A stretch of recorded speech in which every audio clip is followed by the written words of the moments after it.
Are you a lifelong fan of General Hospital? Are you a new fan who wants to know more about the history of the show? Do you enjoy talking about the show with others? Do you find yourself yelling at the TV? Is your self-care an hour a day in Port Charles? If so, we invite you to join hosts Amanda Kimmel and Shannon Coach at the place where all the hidden conversations take place and secrets are revealed. Meet us at Pier 54, a General Hospital fan podcast. Hello. Hi. Welcome to the General Hospital recap for November 17th through 21st, 2025. I feel like we're getting into a little bit of old school this week. Yes, I agree. It feels good. It did. Yes. So we have a couple Port Charles pipelines. First, we were kind of talking about it a little bit before we got started. There's like two huge rumors going around, one of which I didn't even know about. But the first is Carolyn Hennessy's apparently a victim of like a false report that she lost her leg. She did not lose her leg. She did not lose her leg. Right. She was having some type of surgery done, and then they said that they needed to go back in for another one. So where people took that to, oh, she lost a leg, I'm not sure. Right. Yeah. I have no idea, but follow her on social media because it's kind of fun. She is very funny. I enjoy people that can make light and fun of things like this. Yes. So the other one was, I just saw it today, was Jophiel Love. Her family had put out a statement that said that a lot of the like grab your attention sites had put out a story that she had passed away, and that, thank God, is not true at all. I don't know why someone would make up any type of story about anyone, but especially a child passing away. But I guess there were multiple sites that were reporting on it like it was true, and it is not. Yeah. So if you happen to see either one of those rumors, Jophiel's alive and Carolyn has both legs. There you go. Yay. We have three Port Charles pipelines. So it's a few. The first is from Janet. Faison alternative. Okay. I've been listening to the podcast for a few years and thought about writing lots of times. I finally decided I need to share this theory in case I turn out to be right. A woman after my own heart. She wants her points. I get it. I think Sidwell is working with or for Victor Cassadine. Oh. Here's my thinking. We know Cassadines never die. Not that anyone does anymore. Right. A Cassadine connection would explain the purchase of Wyndemere. True. However, isn't that also where Faison got lost? Like because remember it was like behind the bookshelf. Yeah, those catacombs are confusing. I know. Victor was working with Faison. Okay. I never believed Britt had Huntington's. I always thought Victor messed with her results. So I think the meds they're giving her are placebos. Oh, okay. And maybe like some of the symptoms she had been psychologically induced. Because remember, she was getting like the handshaking and stuff like that before she died. But maybe it was more psychologically induced. Or I'm sure she was taking some type of med back then even. Maybe they switched those out with something that would make her have those reactions. Okay, maybe. Victor has experience with resurrecting people. And whatever is going on wouldn't be Faison's, quote, last project if he were still alive. But if everyone thought he was dead, it would be. Right. But I do agree with that. That is true. Everyone does keep saying his last project. Mm-hmm. Darn grammar. I love Faison, but I think your brain in a jar should be where we draw the line for really being truly dead. Thanks for the great podcast. I like thank you, Janet. That's the infinite line there. No. And I'm just going to say you have one of my favorite names. That was my Grammy's name. Aw. So, Janet, you can write in anytime. Anyone can write in anytime they want. But go ahead, Janet. Keep writing. And then we have from Chelsea. Hi, guys. I'm listening to your weekly recap, and I want to clear something up for you guys. You keep saying that Lucas and Michael should be closer because they grew up together, but that didn't happen at all. Okay, good.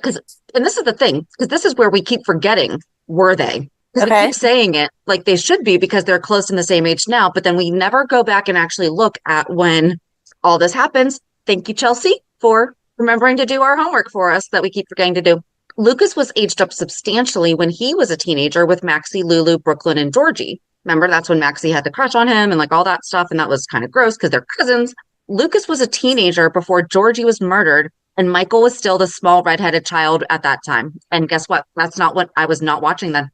So by the time I started watching again, Michael had been aged up. And so that's why I'm getting tripped up on that. Yep. So it all clicked. I was not watching as faithfully back then because that was 2005, which is what we're coming up to in the recap. And as I was researching all of that, I watched some of the stuff and I was like, oh, yeah, because we talk about how great Tony was whenever Lucas came out to him and why they killed off Tony whenever we didn't want to. But that was happening at the same year that Michael was kidnapped and little Shot in the redheaded head. kid. So Yeah. But see, I wasn't watching then. I was in college. I was a single mom. I was working, I was going to school during the week. I was working nights and weekends. yeah, he wasn't even shot in the head yet. You're rushing that even. So Oh, yeah. okay. Okay. Yeah.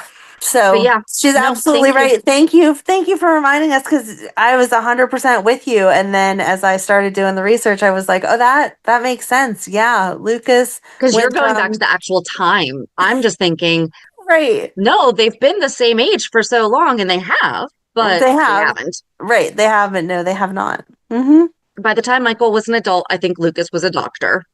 It's the same thing as we talk about Joss and Emma whenever Joss wants to be Emma, but she's not because she was a small child. It's Right, that same right. type of timeline. So, Yes. Except for we were obviously watching when those kids were little. I mean, in a few years, we'll be a little bit older. We might forget all over again. Someone will have to say, in 2025, you literally said, we're like, oh, yeah, thanks. Okay, so people are really annoyed. Okay, I am not saying that you are saying we are annoyed by this by any means, Oh, Sherry. No, Sherry. right. But we have a second Lucas and Michael email. Oh, no. Sorry, I know this is long. The last couple weeks, you guys have been talking about Lucas and Michael and wondering why they weren't closer as teenagers. I've been wondering why they're not closer now. Right. But the idea, I think, But was the idea is that they would have grown up up. together. Yeah. Right. Yeah. I did some web searching and found some explanations. Again, thank you for doing this for us. I'm on a little bit of research burnout right now after a year of Lucky. So Yes. Lucas was born in 1989. Oh, wow. Mm-hmm. Okay. 8 years before Michael. He was later SORASed a couple years, and in 2002, Lucas was integrated into the group of teens, including Maxie, Georgie, Brook Lynn, and Dylan. Yep. Dylan was not mentioned at all during Monica's passing. No. Not even like a phone call from Dylan sending condolences. Mm-mm. Wow. Okay. They were all in high school together. He later moved to Seattle, Washington, and left the show in 2006 when Tony died. That's when I graduated from college and started watching again. Michael was still a little kid at the time. He wasn't SORASed much until after he was shot in 2007 at only 12. So by the time he was aged up, Lucas was already in Washington. Lucas didn't come back to Port Charles until 2014, which at that point, both were already adults. By the way, if you haven't noticed, I really enjoy researching SORAS characters. I think it would make an interesting 411 someday, but not by me. I wouldn't know how to structure it. Structure it however you want to. Right, exactly. I don't feel like I feel like when it comes to the SORAS characters, there is not going to be a correct way to do this because this whole timeline, it's blowing my mind just even trying to comprehend how you would do it. So no pressure. But if you want to do we're not assigning it to you, but no. But if you have like a whole family that you might want to do or something, or even if you just have a group of characters that you like, that you want to give and then they were SORASed to this, and this is how they joined this storyline, and then they were changed to this, and then this is how this storyline was affected by, very similar to like the Joss Emma thing. Probably also why we haven't done it yet, because here's the beauty of the 411. It really can be anything you want it to be. Absolutely. I'm so thankful for people. Right. I just love it. And it's so funny because after you listen to not this coming week's, but next week's, the following week's, is that Thanksgiving or that's the week after Thanksgiving? No, it'll actually be, so this upcoming Thursday, we are releasing Bobby Part 12, which will be 2002. Hold on. What was the second? 2002 to 2004. Okay, so it'll be the week after that I realize what everyone else just realized as I'm doing the research. And I'm also kind of reflecting on, they are close in age now, the way that my aunt and I are. Right. So I'm like, why don't you have that in your life? But also, there was a period of time where she and I were not exactly friends. We never didn't get along, but I mean, she was 16 when I was 12. Guess how cool I was then? Right. Not so much. She did not want to be hanging out. Not that she ever, this is like a whole other thing, guys. Erica has never not wanted to hang out with me.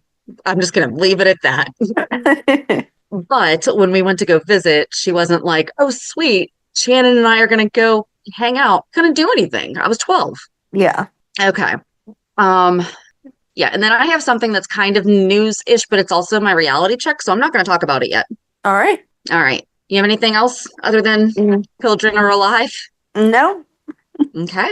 So for Hulu headlines, on Monday, Britt and Emma face off. Lulu confides in Carly. Alexis confers with Felicia. Dante loses his temper. On Tuesday, Jason offers an apology. Dante opens up to Lulu. Sidwell is left fuming. Britt issues an ultimatum. Brennan questions Carly. On Wednesday, the election results are in. Alexis briefs Jason. Emma is outraged. Vaughn summons Jocelyn. Nathan provides an ear to Lulu.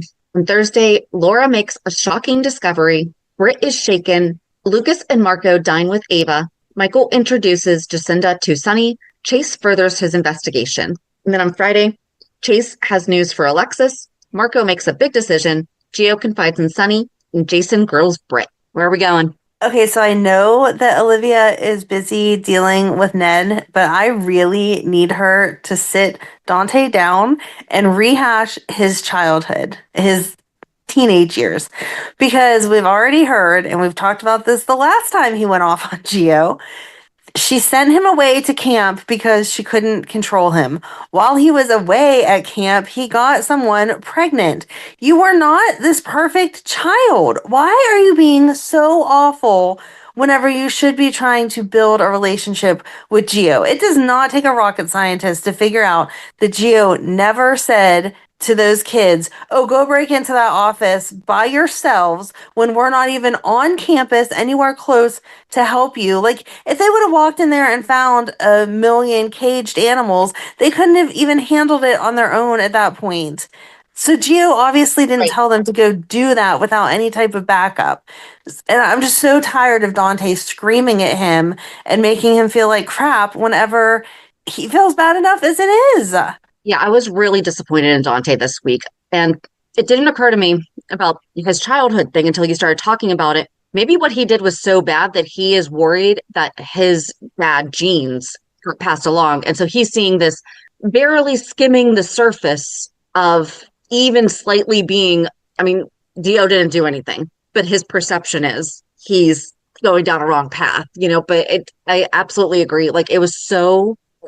And the fact that he came around the corner after listening to Brook Lynn and Dante and said they were there because of me. And then he explained, and then he's like, oh, you're just trying to impress a girl. It was just so ridiculous. And I could go with your theory if these boys were younger and he was thinking, oh no, they're already getting in trouble. He were Rocco. If he were the age that I feel like it would have to be even younger. I feel like they would have to be elementary, junior high aged kids doing, I don't know, getting expelled, doing something for him to say, oh no, did my bad genes get transferred down to them or something. They are both at the age now that without disclosing what he did, he could say to them separately or together, listen, I made some bad choices when I was young, and that's like not even counting getting Brook Lynn pregnant because I didn't even know that happened. So I'm just really concerned about you guys. You could make a decision now that honestly affects the rest of your life. And, use the situation that they're in now as an example. The fact that Rocco could end up with a record. It's not just going to be some juvenile thing that they slide under the rug or whatever. He could word it anyway. I don't know. But it's ridiculous that he's going off on Gio like that. And not that it was acceptable whenever he didn't know that he was his son, but especially now that he knows that he's his son, you're just being ridiculous.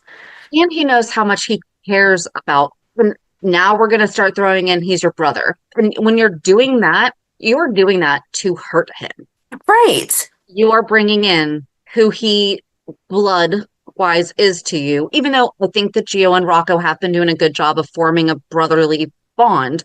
I don't think that that's my brother, Right. And I don't think that one feels like the other one is more their brother than the other one does. Do you know what I mean? I don't think Rocco's walking around, let me impress my brother, and Gio's like, oh, I don't even want to know that kid. You know what I mean? Right. They're Yep. both like, again, old enough to say, okay, we didn't grow up together. Our dad didn't know that we were brothers because he didn't know Gio existed. And so we're going to find some common ground appropriate for the fact that we didn't grow up together and that there's a slight age difference between the two of us. Okay. Yeah. And then Lulu actually did a decent job at that this week too. Yes. Yes. I was actually impressed with her this week because she talked to Dante openly and honestly about him coming down too hard on Gio. And then she was honest about getting Charlotte involved and that she didn't want to be sacrificing one kid for another and that she needed to make sure that this was in everyone's best interest. It wasn't going to hurt Charlotte for coming forward. So she had her big girl panties on this week. She did a good job. She did. I don't know. I liked this week. I thought I'm annoyed with Dante. Right. But then Gio also tells Sonny, and I think Sonny is going to have a little come to Jesus talk with Dante, though. He's going to be like, no. I really hope so. Because Sonny also has been around Gio enough now that he knows his heart, too. Mm-hmm. But I love that Michael called Gio to go to the hospital, and he saw Brook Lynn, and he was like, well, Michael said that I was needed here. And she was like, oh, he might have meant for me. And I love that Brook Lynn didn't cry. She wasn't overwhelming. She was just like, I need you to know Dante speaks for Dante, and that's it. Like, not for me, not at all. Mm-hmm. This is not what I believe. And then, well, what was it that she said? They talked about how doing something good can go wrong, Right. And it also could have not gone wrong. And he starts to think of it as, oh, this is probably what you thought you were doing when you gave me up. And this is probably what Lois and your grandma thought that they were doing when they helped you. They didn't know that it was going to get this bad. And then he does call her mom. Yes. Yes. She says you can't know what you don't know at the time. Yeah. So that was, I don't know that I was ready for him to call her mom, even though I don't know either. It was the appropriate mushy gushy feeling, but at the same time, it felt a little bit, not that the way he said it felt forced, but for me in the moment felt forced because I'm not there yet. That's not his mom yet to me.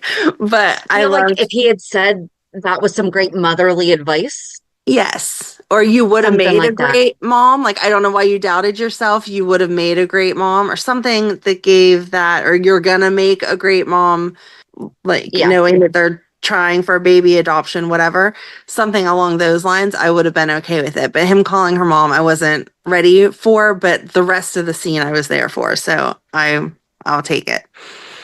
And then Michael just kind of do you have a cat on your back? I do. I do. My phone needed charge, so I'm laying across my bed with my phone charged in. And this one particular cat thinks that my back is where it belongs. So, and then he does that a lot to me.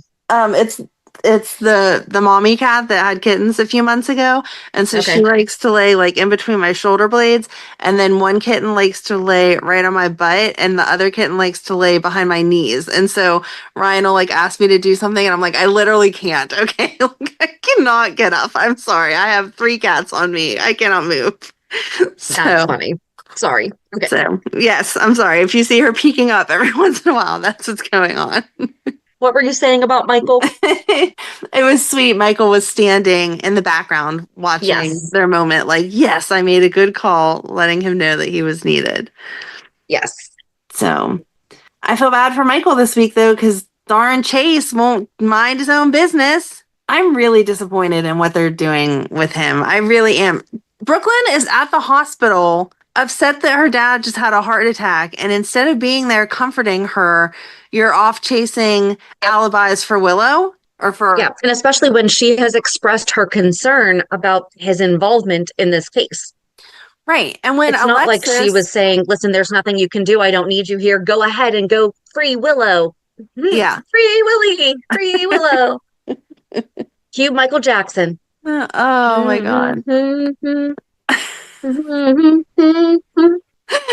Oh wow. What's in that cup of yours there? Iced tea for my throat that my cough won't go away. Thought you were trying to kill the germs with alcohol, maybe. No, unfortunately, they're not germs anymore. They are just annoying. It was such a good movie, though. Sorry. It's such a good song. Oh man. They're making a Michael Jackson biopic. Okay, we're done. And his nephew's playing him, and he actually had to audition. We talked about the nephew playing him when I came over for pictures because JD Oh, that's mentioned right. it That's too. right. Yep. Yes. That's right. So I actually knew that, so everyone should be Girl. impressed. There we go. All right, back to GH. Yes. Yeah, Chase is doing whatever he can to disprove Michael's alibi by disproving that Jacinda was with him. And then he How goes, gross was it that Ezra's one of her clients, though? but we knew that already though. But still, but the way that he was, I forgot about it. I totally forgot. He was calling her his girlfriend. So Yeah. Yeah, then Chase goes to Alexis and is like, hey, I found all this out because I bought Ezra a drink because he was depressed about not winning the election, or maybe not winning the election. I can't remember if the results were out yet at that point. And that he told me that he had lost because that's when he went to Jacinda. That's why he was drinking. Okay. And so, yeah, he had gone to Jacinda to ask for her, and Michael stood up to him and said, no, she wasn't going with him and whatever. So I can prove that they were together because he said the last time that the election was rigged, his girlfriend comforted him or whatever. And I'm like, ew, you're just gross. Leave poor Jacinda alone. She's trying to make better choices for herself. And no one wants to be reminded that they were with Ezra. Ew. And so Alexis says to him, do you not realize that these people have people in power? Like, they're connected to not just our local government, our state government, our federal government. You're going to lose your job because you're going against the PCPD and against these important people. And Chase is like, that's okay. I got to do whatever I can to free Willow. And then she even says to him, disproving Michael's alibi does not automatically make him guilty. That's not going to get Willow off. And he's like, that's the number okay. of times she has to explain this to people who are in law enforcement. Right. Really has no qualifications to be a congressman. So that one will just chalk up to he's unqualified. Right. But yeah, like Chase needs to know it is not a definitive, if my son didn't do something, then my daughter did. No, that's not what that means. It could have been a third party that came in and stole a cookie. Right. Yep. I was totally frustrated for Alexis. She's trying to be done. She's on her way out the door. She already had to deal with Willow, who was crying, like, thank you for helping me. She's helping you because people are paying her, or because Drew is holding her granddaughter hostage, pretty much. Calm down. Yeah. And we saw Willow this week. What was she? That's what she was doing. She wanted to. Oh, yeah. She wants to be more active in the case. And she was saying about how she went along with Nina's plan because she thought that Nina needed an alibi. Mm-hmm. It's going to be Willow because we need Chase to have a problem. Yeah. So he's going to be wrong. Yeah. I liked Rick and Alexis's conversation, though, before that, where they're trying to figure out why Portia would be a suspect, like what she could possibly have that would make her want to hurt Drew. And so I just love them going back and forth, like, well, okay, let's go back to the original. So Heather was doing bad things because of the cobalt poisoning. And so then we needed to prove that getting it removed and replaced, that her levels dropped and she was safe. One says, yes, everything's great. The other test says, no, everything's still bad. and continues explaining all of it. And then Rick's like, hypothetically, what would you do if your ex had something on you? And without missing a beat, Alexis is like, tie him up in a basement and put a ball gag in his mouth. I was like, yes, thank you. You're so funny. And then they continue, working it out and coming up with, oh, wait a second. If Drew found this out, he's blackmailing. That could definitely be reason to kill him. Yep. Well, and she even said, she's like, I would kill him. Yep. Rick is, I really actually do believe him, because he kind of freaked out on Turner a little bit when at the beginning of the week, he's like, or he was telling Sonny, because Sonny was like, what the heck just happened? He's like, Turner and I had a deal. This is brand new. Like, this should not have happened. This was not what we agreed to. And then Sonny asks why she changed her mind. And I think that Dalton has something against her, or had something against her, because the way that she said it, where she was just like, listen, he then came to me and had all this information, whatever, because I felt like it was something that she really had to do. Like, she didn't really have a choice in doing it. I mean, she did, but she didn't. Yeah, I don't think he has anything against her now, like the more that it kind of played out this week, because they were saying that the reason that they needed Danny and Charlotte's testimony was because there was property actually destroyed. So I think it did come up the way that she's saying. Originally, I had the basics. They said nothing was broken, nothing was messed up. He just broke in. And so that's why I could offer this deal. Then they came back to me and showed me that, he smashed equipment, he deleted files, he did whatever, and that was dangerous and not okay. So now I can do the more intense sentence. So I think that she was just doing her job, which, sorry, Sonny, that sucks. But yeah, she was just doing her job. But I love that the kids were trying to be good siblings and come forward and get him out of trouble. But Charlotte is just like her dad, has to take it a step further. This is all your fault, you and Valentine, because Charlotte's like, oh, if this could get him in trouble, then we should make it super extra bad so that there's no way that people will think good of him. And she starts twisting the story that Dalton hit Rocco and that he was being violent, and so she was too scared to stand up to him. Yeah, I liked when she was turning on her little act, though, and Danny was like, your parents don't even know how much trouble you are. She's like, they have a little bit of a clue. It's a need-to-know basis or something like that, she said. Yeah. But Danny and Charlotte went to Nathan, and there was nothing. He's acting like, oh, you're just Charlotte. Right? I was happy to see that what he was doing made sense. He was purposely taking their statement and then calling the parents so that he could say it was inadmissible. Because when it first started, I'm like, what is he doing? Like, he knows that Danny is related to Rocco, that Britt considers her son, and then that Charlotte that he thought was his daughter, and he's just going to take their statement and turn them in, and all this bad stuff's going to happen to them. So when he turned it around, I was like, whew, okay, I'm glad he's not there. But I like that, like, everybody is, Rick was like, okay, this is the way that we can get the kids. And then Alexis goes and talks to Jason, but Jason had already talked to Britt and was like, I cannot have Danny saying anything because this is what happened to Michael. And he didn't say exactly what happened to Michael in Pentonville, but he alluded to Michael was permanently hurt in Pentonville. But then when Alexis talked to him and everything, it was, no, seriously, the way that this is going to work out, like, it can only go one way, because there's no way the truth is not going to come out, that nothing really happened. Right. And Jason was on board. Yes. Which I was kind of surprised at, but he really trusts Alexis. Like, and I think that that's the thing. They don't necessarily like each other, but they absolutely both respect the fact that neither one of them would do anything to put the kids in harm's way. Right. Well, they have that connection. She doesn't necessarily think that about him most of the time. I think she thinks it now more, but at one point she did not. Now I think they respect the connection they have because of Sam, and she's just relieved to see that he's not behaving like Drew does and trying to use Danny against her or as a weapon. As far as you can see him, you can do whatever. Like, Jason's never questioning that. You guys are family, of course. Do whatever you want to do. Yeah. I did love when Britt confronted Emma about stealing the key fob, And she was so hurt because she's like, obviously Rocco was just playing me. He's not really interested in me. And Emma's like, no, that's not true.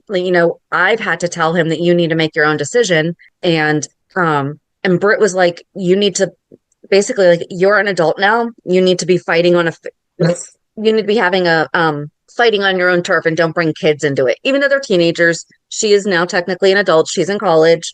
Don't bring the teenagers into it. And Emma was like, yeah, I know that should not have happened. I thought that it was a really nice moment between the two of them. And Britt told her that sometimes mistakes you have to live with, which she has learned from experience. Mm-hmm.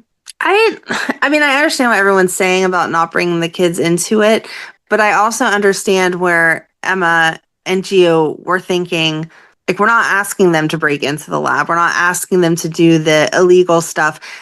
Stealing a key from your mom, although it's not right, it wouldn't be up there with breaking into a lab. You know what I mean? Right.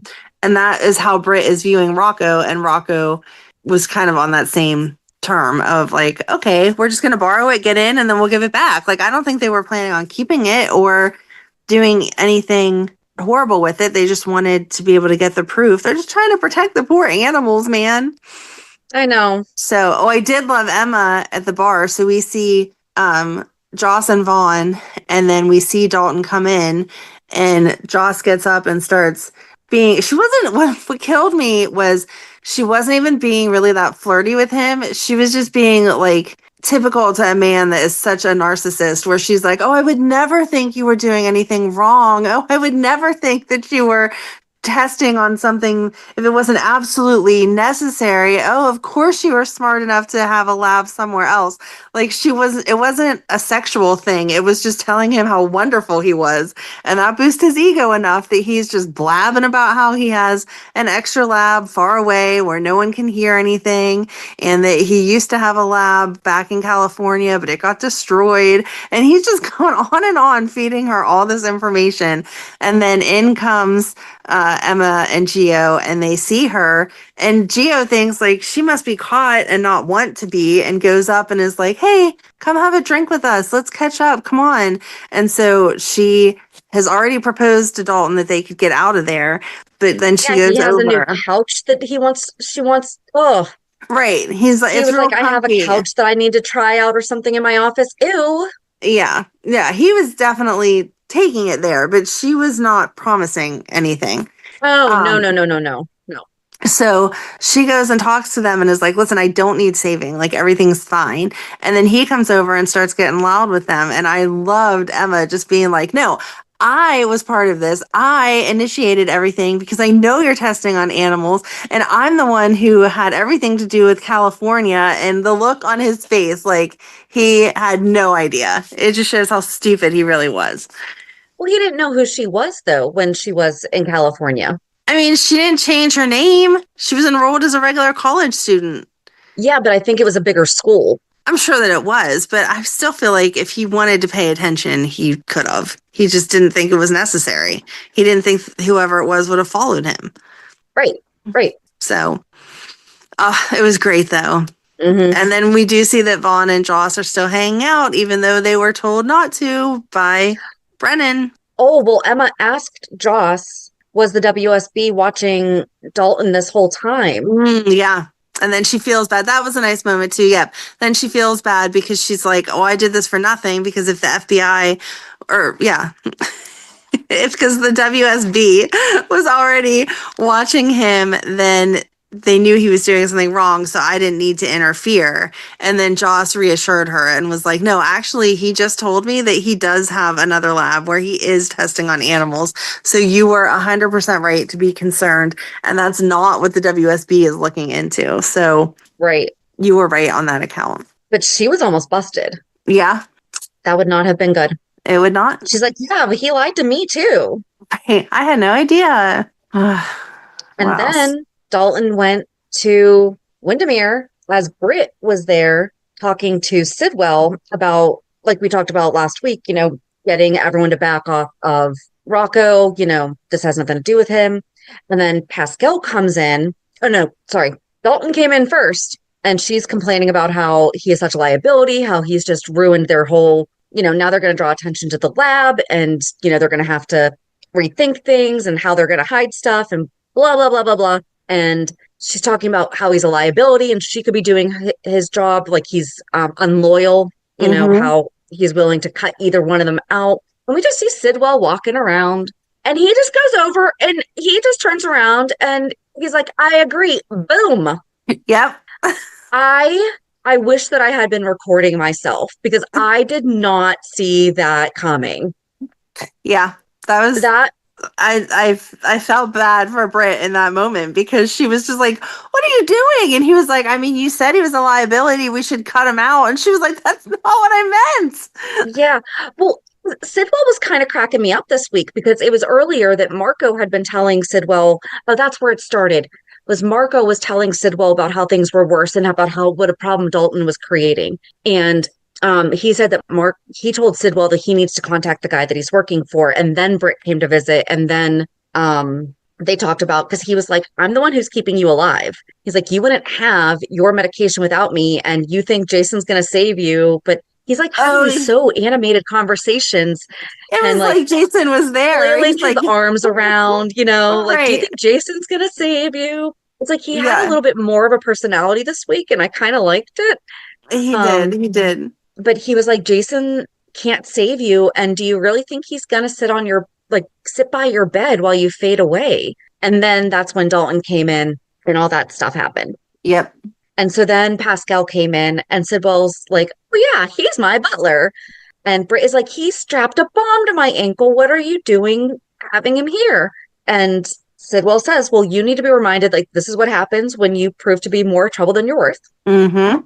And then, so real quick, we kind of alluded to it, but Laura won the election. She did win. She won, and she didn't think she was going to because Dalton made a point of showing up at the poll and going off on her about how she was using her power to make sure that her grandson wasn't punished. And she flipped out and was like, absolutely not making sure that my grandson's not punished, making sure that he's not unfairly punished because you fabricated all this information. And I know that because the night that I saw you, like we discussed last week, the night that I saw you, you didn't say all this. So you're a liar. And he keeps pushing her buttons and she slapped him in front of everybody. And they had their cameras out like everyone does nowadays. And yeah, they were live streaming that. It went everywhere. And so she was telling, all of her people, she had a conversation with Jordan. She was telling Jordan and anyone else, I'm not going to win because they just saw what happened.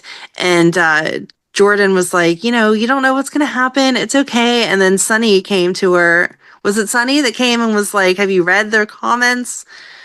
Yeah, it was Sonny. Sonny said, have you read the comments? People are saying that they see that you stand up for your family and that you're not going to take anyone's crap. And so your ratings are higher than they were.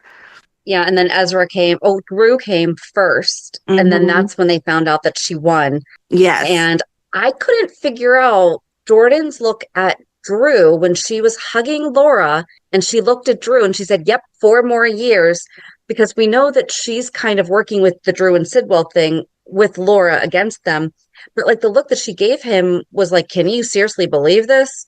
Yeah, I'm not sure. I mean, I know she says that she's loyal to Laura, and she even said that to him whenever he walked in and was like, I'm shocked to find you here. And she would say, we can be on different sides, but still be friends. Like, we don't have to agree on everything. And so, I don't know. Drew is just being such a jerk, too. So, I don't know how you really even pretend to still be on his side. Yeah, I don't know.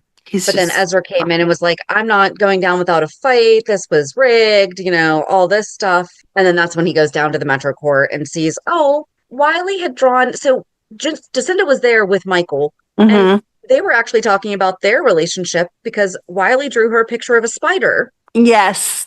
And she was like, sometimes it's starting to feel like this fake relationship isn't so fake. Mm-hmm. And then that's when Ezra walked up. But, Michael was making sure that she liked her job and all that. So I like them. And then later we saw Jacinda at Charlie's and Kristina and Molly had been there for a drink.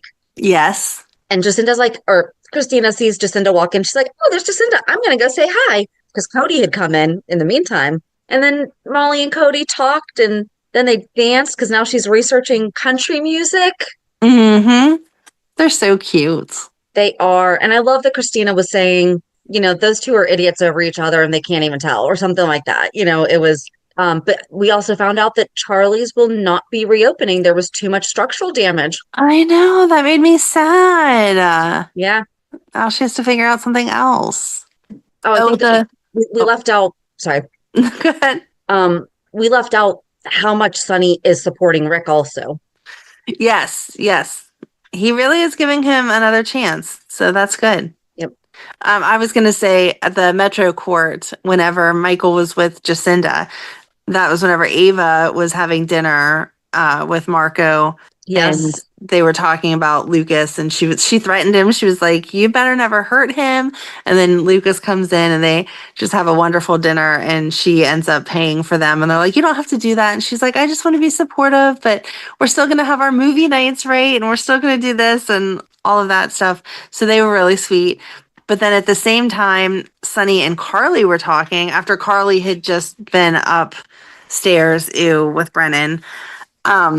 But she's talking to Sonny, and Sonny's not convinced that Michael didn't shoot Drew.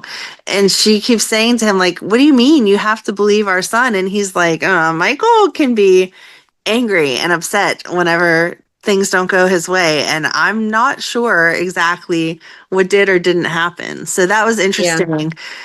Like, again, I don't think it's Michael. I don't want it to be Michael, but I found it interesting that Sonny's the first one to be like, can we be a little realistic here? It could be him. Like, he could have absolutely had something to do with it. While Carly is still like, no, never. Mm-mm. Yeah. And so she brought Brennan a bottle of wine, and they had I honestly forget what they talked about. They were talking about the distance that had been between them. And oh, yeah, that's right. She made up a great, I mean, I guess it wasn't a lie, but it was a great lie of her saying that when she found out about Vaughn, she just needed to process it and she wasn't sure how to go about things. But, she just couldn't stay away from him. And he said that he didn't know how he was going to break the silence. And so she asked him, well, what was he planning? And he was like, I don't know, because you showed up at my door. So that's wonderful. And then he got all like kissy on her. And you could just tell from her body language that she was not into it, but she was going along with it to keep playing that character. And then luckily he got called away to work. And she was like, oh, okay, guess I'll see you later. Bye. Yeah. Well, and then on the elevator ride down, she was so excited to see Lucas in the elevator. And he's holding his stance. Yeah. He's like, if you cannot be supportive of my relationship with Marco, there's a chance I might have to cut you out. Right. I just don't know how they're going to hide all of this stuff from Lucas. I mean, they just shot a guy in the living room.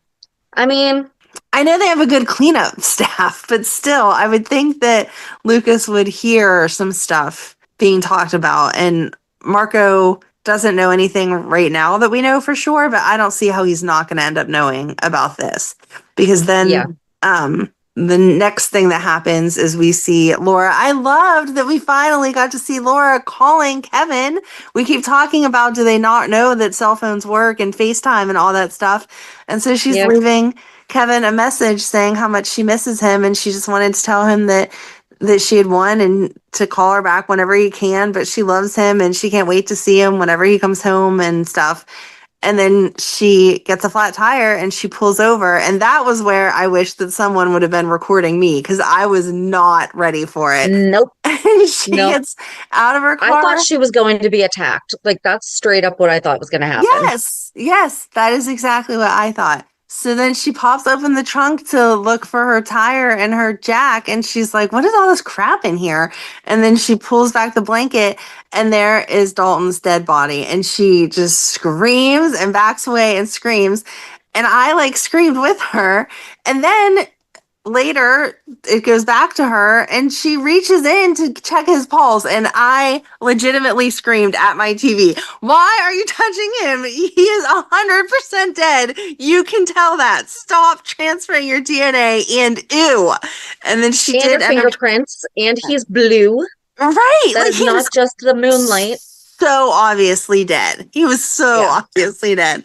And then she ended up getting some blood on her arm and she had to freak out and figure out how to clean it up. And so, ew. And then she went through her contact list and she made the smart decisions first. Like she was going to call Kevin and then she remembered he's not in town.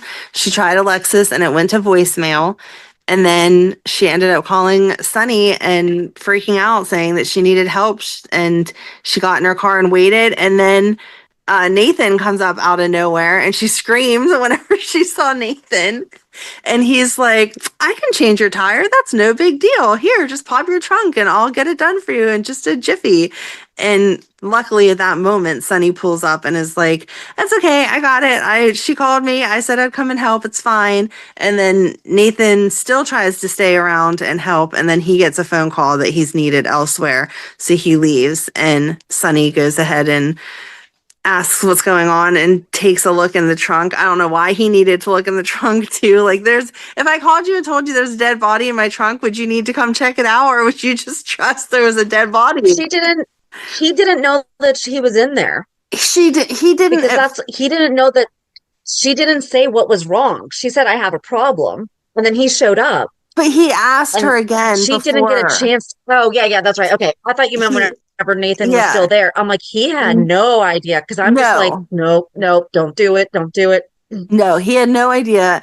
But before he opened the trunk, he knew what was in there. Yeah. She had already told him. And so he opens it up to check on it. And no, if you tell me there's a dead body, I believe you. I don't need to see it. Thank you. No. Yeah. Ugh. It was so gross. I am just so happy. Oh, and then he calls Jason to come clean it up. And Jason had been with Britt because Britt was losing it over, being 3 feet away from someone as they were shot. Yep. Totally fair. And Jason came, but I am so happy we are giving Laura a storyline. Mm-hmm. And it's a good storyline. She's going to go to trial. Yeah, it's going to be really good.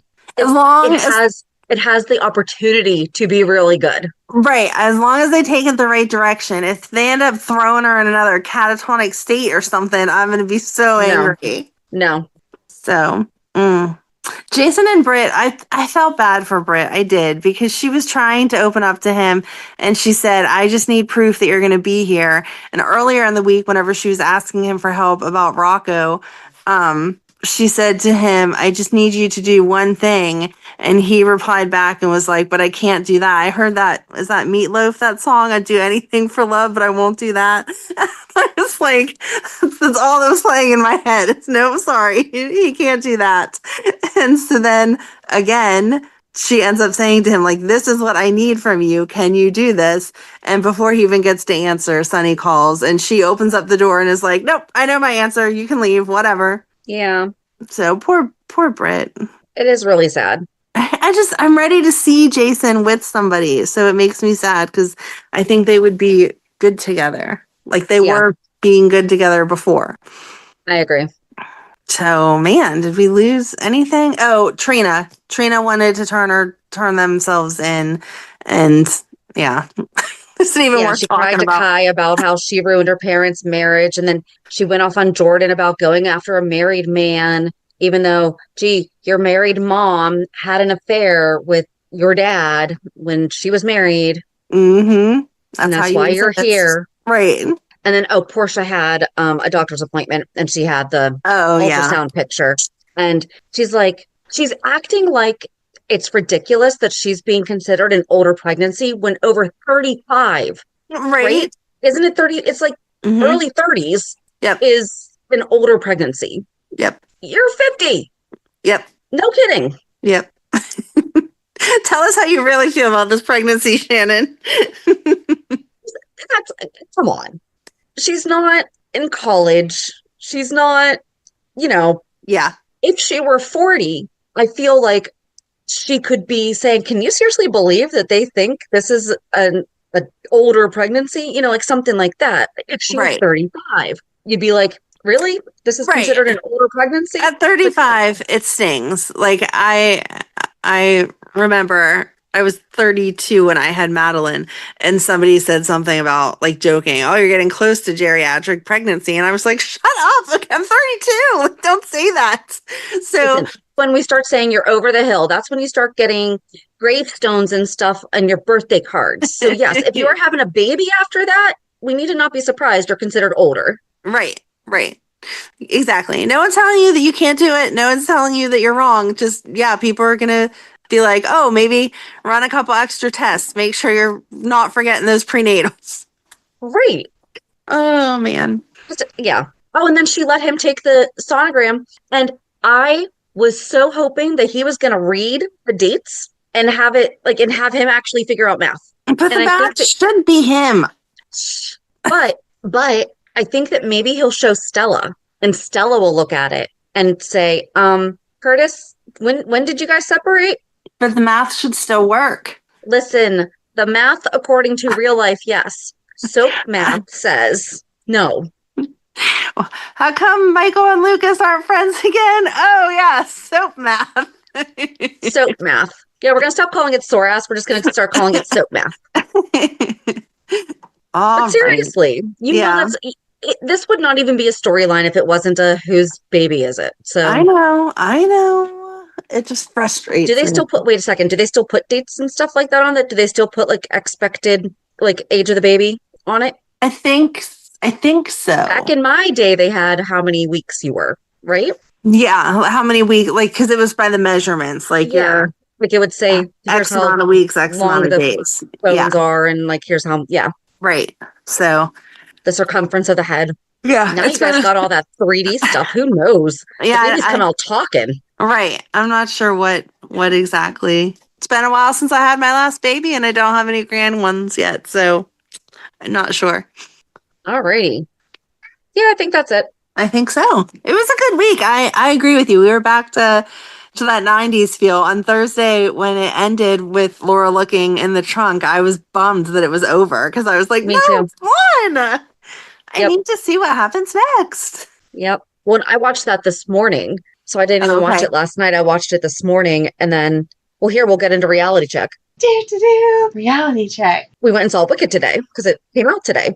And so, I watched it in the morning, and then I was like, oh, now I have to go see Wicked. I'm like, okay, but if I time this all out right, and we went and saw Wicked, and then we went to Chili's, and Chili's has 2 margaritas that are Wicked themed. This looked so cute. They are, and they're yummy. Okay. Erica and I each had one of each. Okay. And you get the swizzle stick with it too. So, and my daughter hijacked my wand.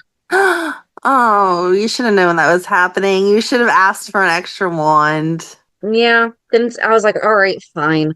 But, so we went to see Wicked, and the movie theater that we go to has the reclining seats and everything. And last year when we went to see the first one, Erica and I were like, man, we should have brought blankets. And then we saw people walking in with them, and we're like, okay, next time we have a long movie, we're going to bring blankets. So then we took the rest of the family to see it again. So we brought blankets that time. This time we brought blankets, and Duncan had a little tin that it was actually a really good deal. It was a $10 tin, but you got 10 munchkins in it. So depending on how you look at it, okay. I mean, a $10 tin, you would buy that tin empty. Right. So you also got 10 munchkins. Okay. But my daughter saw on TikTok, someone was like, bring your Dunkin' tin as a snack tray. Good idea. idea. So we still had our popcorn we still had our popcorn buckets from last year and our icy cups. They did not have icy cups this year though. So we were kind of bummed because we didn't get one for my daughter. But did you try the glitter on your popcorn? No. They didn't offer us glitter on our popcorn. Oh, I don't know if it's only certain theaters, but I was seeing that people had pink or green glitter, like popcorn flavoring, but it was supposed to be glittery that flavored. I don't know. Do you remember back in the 90s when we had the color pop and it was a surprise which color? Yeah. Yeah, that was a mess. Mm-hmm. That was very, very, very messy. And it wasn't good popcorn. It was not good. It it was not good. No. It was fun to try to figure out what color you were getting, but it was weird. Yeah. No, but the movie theater we went to did have different flavored ices for the movie. Oh, fun. And so I'm a diehard, just like a basic wild cherry, but I went ahead and got the pink bubble with strawberry lemonade. So that was good. And then the other one was emerald something, and it tasted like a sweet tart, but that's the one that Erica got. Oh, okay. My daughter got her Dr. Pepper. Or no, sorry, they didn't have Dr. Pepper. She got her wild cherry Pepsi. Oh, okay. That's her backup whenever they don't have Dr. Pepper. See, I do not like cherry. So, go ahead. Oh, really? Oh. Yeah, like... So am I sharing my suggestion for the... Just, I've seen a lot of people on like TikTok and whatever. They're like, oh, we make our own Dr. Pepper or like the soda stream thingies. Yeah, there's cherry in it. Always a cherry base. Like that's the base of Dr. Pepper. But I do not identify with the cherry flavor in Dr. Pepper. And so if I have to get something else, it is not cherry. So. But you know what's funny is because I also have seen some where they use root beer and I don't like root beer. Oh, okay. But I do like Dr. Pepper. So it's like, okay, what did that doctor do? Actually, I shared that story with you though, right? It's how you're tasting those 23 flavors. Yeah. But I shared with you the story of how Dr. Pepper came to be named. No. I'll have to send it to you. Okay. It's a pretty long story, but it's one of the best spiteful things ever. Oh, I'll love it then. Thanks. It's completely petty.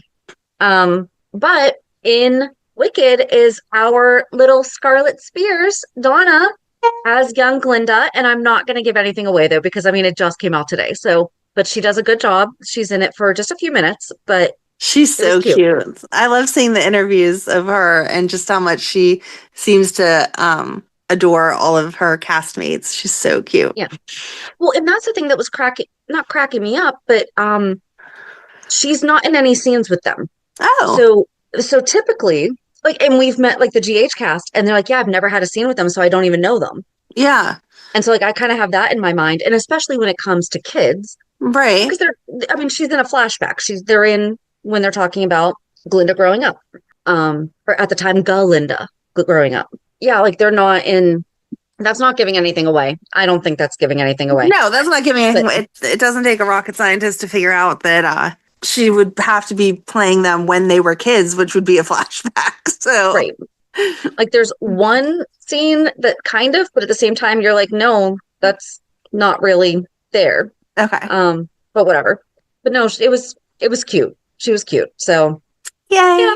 But I like to hear that like everyone went and saw them though, because I mean that's a big deal, you know. And I mean, how heartbreaking would it be to be in that big of a movie and be like, yeah, I never met any of them. Ariana never even came and saw me. Right.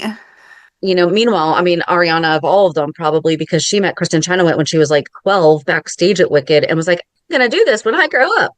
Right. And she did. She did. And now she's friends with Kristin Chenoweth. Yeah. Oh, I love seeing people's dreams come true. Anyway. I'm a softie, but that's really the only thing I had going on this week. I was just still recovering from being sick. It's kind of kicked me in the butt a little bit. Like I haven't gotten back on my regular sleep schedule yet, and it's pretty annoying. Yeah, that cough's hard to get rid of, so I hope that you start to feel better soon. Me too. Yeah, I didn't do anything really exciting this week either. I have funny stories just because my men are funny. Tuesday, I had to pick up Madeline from her tumbling class. Her dad had taken her because she had gone with him. Her grandma was getting baptized.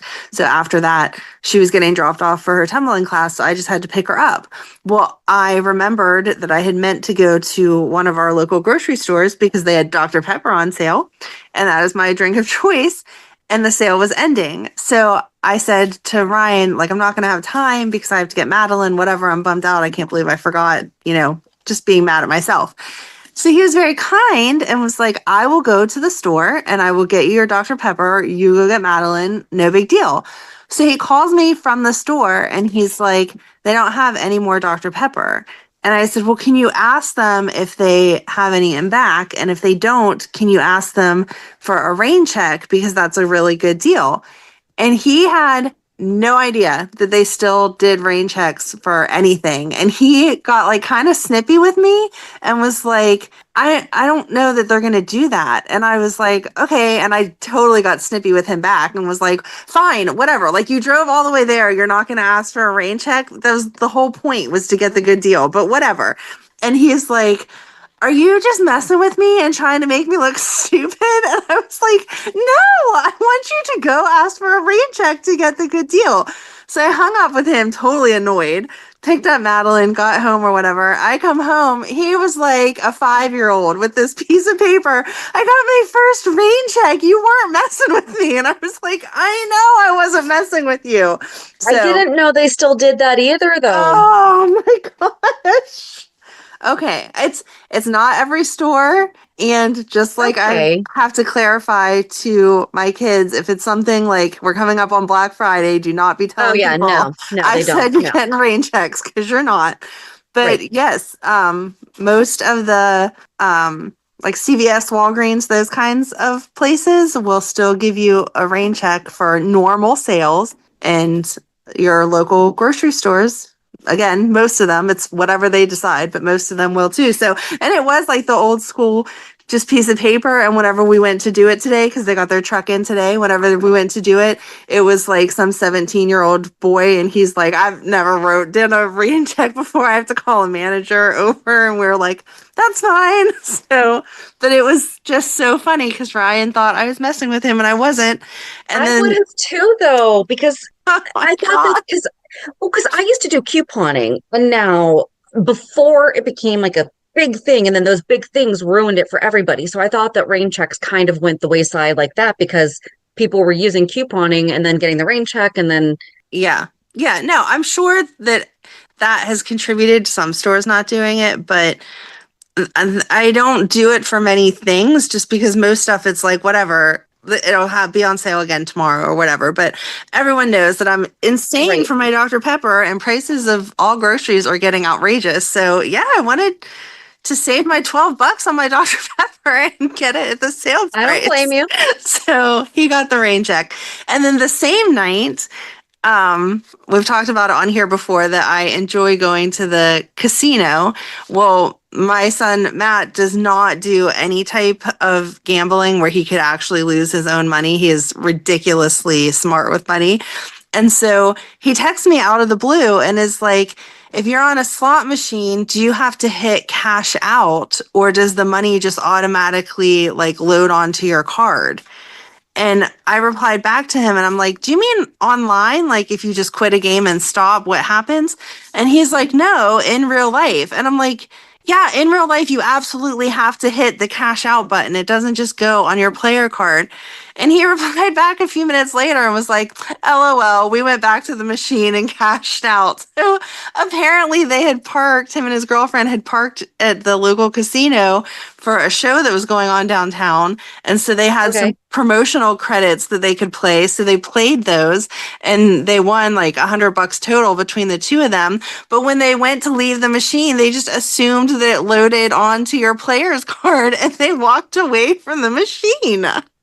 So luckily they got back to it before anyone else hit cash out or started playing their money. But that day I was just like, seriously, people say nurture versus nature here. I'm thinking that you guys, no denying you're sharing the same genes here today. That's so funny. But yeah, other than my men making me laugh, I did nothing this week other than the normal. So I'm boring. We got a lot of stuff coming up, holidays, and see now we are coming upon the first holiday, Thanksgiving. Thank you. Except for Black Friday sales already started. The other ones. No, because Black Friday sales started 2 weeks ago. Which is ridiculous. Hey, it's not Black Friday. I don't have my tree up yet or anything like that. There are so many people that I know that have the tree up and the decorations out and they are ready to go. So I wasn't pushing for it. I was simply observing. We put our tree up on Friday. That'll probably be when ours won't get up until probably Sunday because Madeline will be at her dad's for a few days because she'll get to do Thanksgiving and then birthday stuff because her birthday will be on Monday right after Thanksgiving. So, yeah. Anyway, I was only observing that one later. Day. Yeah, I'm not ready to go there. I'll be crying that day. But yeah, I was only observing a few weeks ago that woman was buying stuff off the angel tree. So she was indeed holiday shopping. Now, like angel tree and crafting is totally different because you have to prepare for that. That way the stuff gets to the people in time for the holidays. Okay. You do whatever timeline works for you. No, but still, no. Thanksgiving first. Give me turkey and then we can shop. I don't really like turkey, so I'd prefer the shopping. All right. That's another podcast. We're not starting that one. We're not starting a how do you feel about turkey? There probably is one, to be true. Oh, probably. All right. So join us on Thursday. Have a happy Thanksgiving, by the way. Yes. And when you don't feel like listening to whatever family you're around, listen to the show. We'll be talking about Bobby from 2002 to 2004. Perfect. Have a good week. And we'll meet you at the pier. Bye. Bye. If you enjoyed today's show, we invite you to go to pier54podcast.com to subscribe on your favorite platform. Don't forget to leave us a review. And you can also follow us on many social media channels. Just search for Pier 54 Podcast. Also, we are not perfect, so if there is something that we missed or messed up, just let us know by emailing us at pier54podcast@gmail.com.